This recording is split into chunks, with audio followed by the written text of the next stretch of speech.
Social Security recipients can expect a 2.5% cost of living adjustment in their payments next year.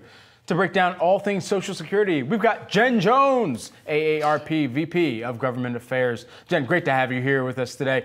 First, let's do a little bit of fact or fiction here.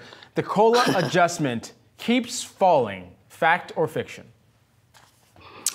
Fact. So the cost of living adjustment is calculated based on CPI, right? Which, is a proxy for inflation.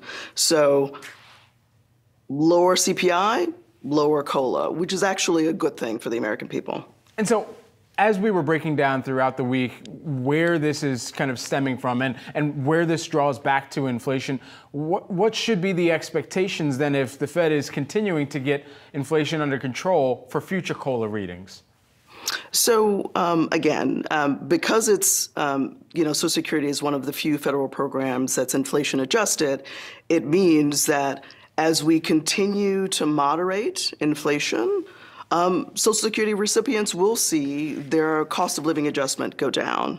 But again, that is a good thing because that means you are paying less at the pump. You are paying less at the grocery store. You're paying less for everyday expenses. And so is it enough? Is this COLA adjustment this year, is it being perceived as enough of an increase? So, if you ask many retirees, they will tell you that 2.5% feels insufficient, right? AARP just released a survey earlier this week where 83% of respondents said anything below 3% is not good enough and not keeping up with inflation, right? But we know that this is tied to the Consumer Price Index, right? So what we typically tell our members and older Americans when they ask is like, listen, this is an automatic increase. You don't have to do anything for it. It comes every year. It compounds, and what it means is that it's just every little bit helps. I mean, the vast majority of Social Security recipients are on a fixed income. Social Security is the primary source of retirement income for 40% of older Americans, right? And so the additional $47, $48 a month, which is what it will be on average starting in January, means an extra tank of gas. It's a few more items in your grocery cart. Every little bit helps. That reliable additional income really does matter for those on fixed incomes. Yeah, $47 makes me a high roller at Wawa here. Want to continue with our fact or fiction. Social Security, for some generations later on down the line, and this is a hot button topic, Social Security is going to run out. Is that fact or fiction? I know where you're going, Brad. So that is fiction. So as long as there are American workers earning wages and having payroll taxes taken out of those checks every month, Social Security will be able to pay a benefit.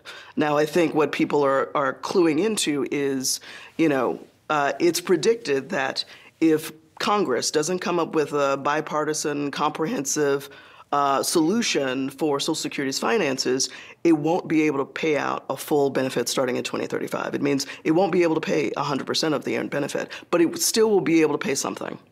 And then lastly here in our fact or fiction, customer service is not entirely as responsive as you might expect when filing for unemployment. Fact or fiction?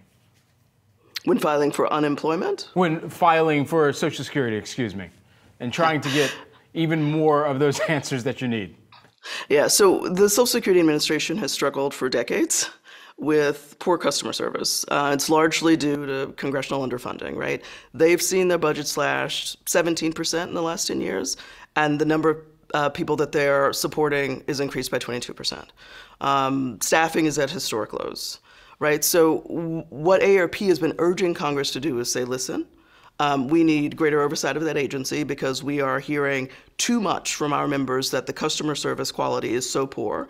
I mean, people are waiting nearly 40 minutes to get someone on the phone.